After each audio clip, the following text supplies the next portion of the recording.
Guys, and welcome back to AdosTheGreat YouTube channel. So guys, in today's video I am going to be going through my changes for game 2 for the Queensland Maroons squad. So obviously my opinion is going to be different to your opinion, so if you do have a differing opinion, please let me know, guys. I'd love to hear from you. We're also going to go through these position by position, and I will let you know if I think the players should keep their spot or if I think they should be under pressure. Now, some of the players that have come under some controversy, I will keep, and others I will look to replace. So I've got my trusty Akubra on, which means I am in my Queensland selector mode. So I am very excited to do this. Now, if you are new here, guys, please do hit that sub button. Plenty of NRL content, heaps more around the Origin time as well. So if you're not subscribed, you're going to miss out. I'm a genuinely good bloke, so I think just for that, you should take 2 seconds to hit that sub button. And I've got merch as well, guys. The She'll Be Right merch dropped last Tuesday. There's some pictures up on screen for you now. If you go down to the description, there will be a link in there. Follow that link and go and cop some merch. I think it's a great design. I think you guys will love it. All right, without further ado, let's jump into this. So the Queensland Maroons got beaten 18-6 in game 1. It was a disappointing result. I think there needs to be some changes, but not a lot. I'll explain my changes shortly. So in the back line, you've obviously got Kalen Ponga, Xavier Coates, Valentine Halves, Hamiso Tabuai-Fidow, and Robert Toya. They're your back 5. I think I'm only going to make one change to that back 5. You know, I thought Kalen Ponga dug deep. I thought he gave it a really good crack. Didn't really impact too much though. Xavier Coates was incredible. I thought he was one of our better players in this one. Robert Toya stood tall and he defended Latrell really well. Didn't offer much in attack, but defensively, he was incredible. I thought he did a really good job on Latrell Mitchell. Hammer was really too quiet. He's young though. I think all Billy needs to go is, mate, pull your head in. We need a better game in game 2. And then you got Val Holmes, who to me is probably the odd man out. I don't really like him playing on the wing, and I will talk about a player soon that I think could come in for him. But my back 5 is pretty much the same. The only change I will have is Valentine Holmes out. Some players as we go down the list, Selwyn Cobbo could be a good inclusion, but he's not the one I'm looking at. I wouldn't mind a Dane Gagai back in this side for defense, but again, not the player I'm looking at. There's not too many other options really to go on the wing there. So my player that will be coming in, you could go with a Xavier Savage as well. Not a bad shout either, but he should be back this week for the Cowboys, and that is Murray Taulagi. He's got to come back into this side, in my honest opinion. You cannot drop Robert Toya. Toya needs to stay in this side. He was so good defensively against Latrell. So obviously you'll have Toya and Coates on one side, I believe, and then Taulagi and Hammer on the other. I think that is how we should name it there. If they don't bring Murray Taulagi back, I would be very surprised. He just defensively, I think he is going to really fix that edge, and he needs to be back in this side, in my honest opinion. I actually didn't have him in my original Queensland team, and that was a terrible take, and I'll be the first to admit when I've made a bad call, that was a bad call. So, Murray Taulagi got to be back in this side. The halves, Cameron Munster. I'm not taking Cameron Munster out at all. He is staying in this side. He did miss like 12 or 13 tackles in game 1, but I'm sure he will work on that, and he'll be much improved defensively in game 2. Daly Cherry Evans is the player that's coming under a lot of scrutiny, and I can see why people would be calling for him to be dropped. I absolutely can, but I really think we need to get around Daly at the moment, and we need to say, mate, this is a must-win game. We've got a youngster coming at your heels. He's chopping you down. He wants that number 7 jersey, and Tom did, and he wants it. What are you going to do about it? This this game will make or break you. I think we keep Daly Cherry Evans in the squad. I know that is a controversial opinion. He wasn't terrible in game one. His forwards didn't do him any good, in my opinion, but his kicking game wasn't great either. So I think this is his last chance. Obviously, if Queensland lose this, we lose the series. It is what it is, man. You know, I think he's done enough in the Maroons jersey to warrant this last game.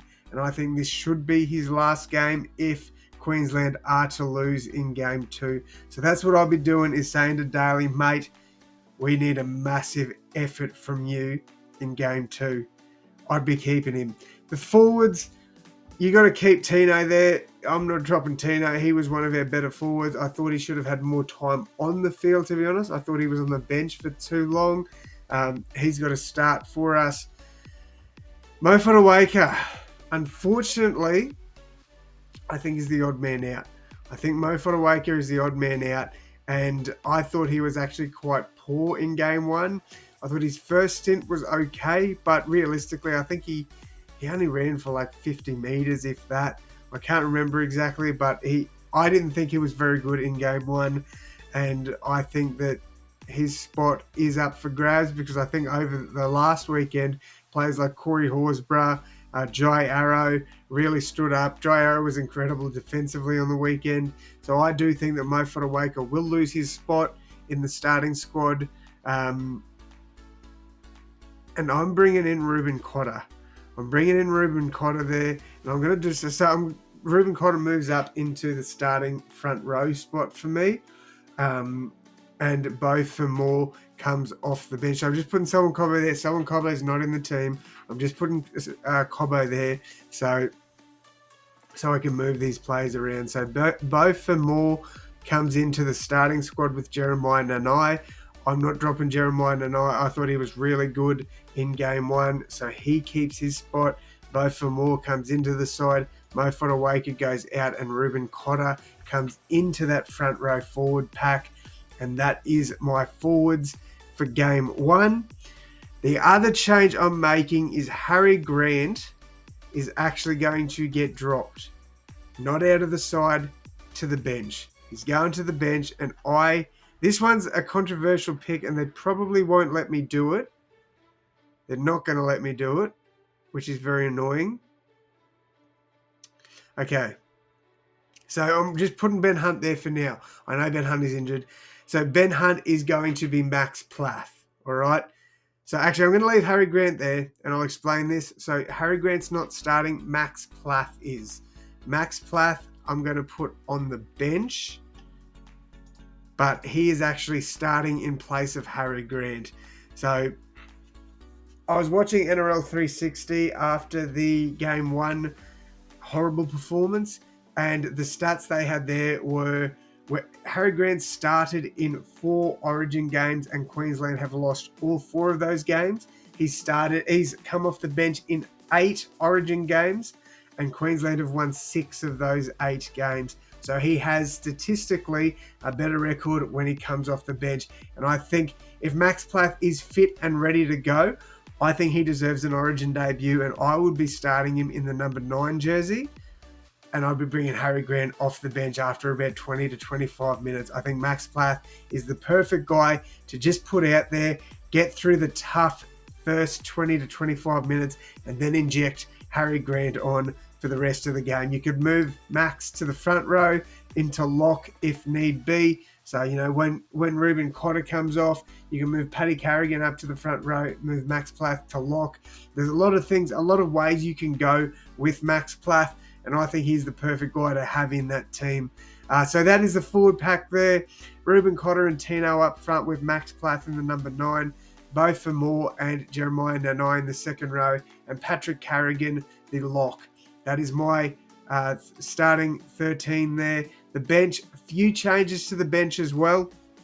So obviously, I'm still going with Tom Dearden on the bench. You'll have Lindsay Collins keep his spot. Max Plath, obviously starting. Harry Grant will go to the number 17 jersey. And then for me, I don't think Trent Loiero technically deserves to be dropped, but he had no impact whatsoever in that first game.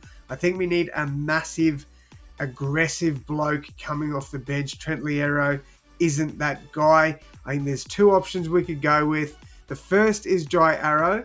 Jai Arrow was incredible on the weekend. I would love to have Jai back in this Queensland squad, but it's not the way that I'm going. I think Jai Arrow is a great pick, and if you were to select him, I think he would do a job for you. But I'm going the aggression of Corey Horsburgh, and I'm bringing him on when Spencer Leniu comes on. He is going to terrorise the Blues, in my opinion, and I think that is the lineup that Queensland need for Game 2. That's my honest opinion.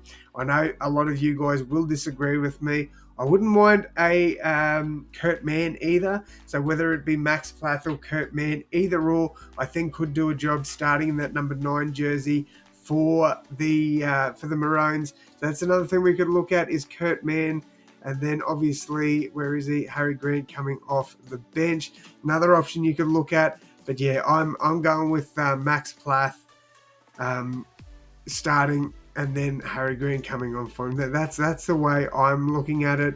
But again, guys, I'd love to hear your opinions. Make sure you leave a like, hit that sub button, grab some merch, and as always, I'll see you in the next one. Thanks, guys.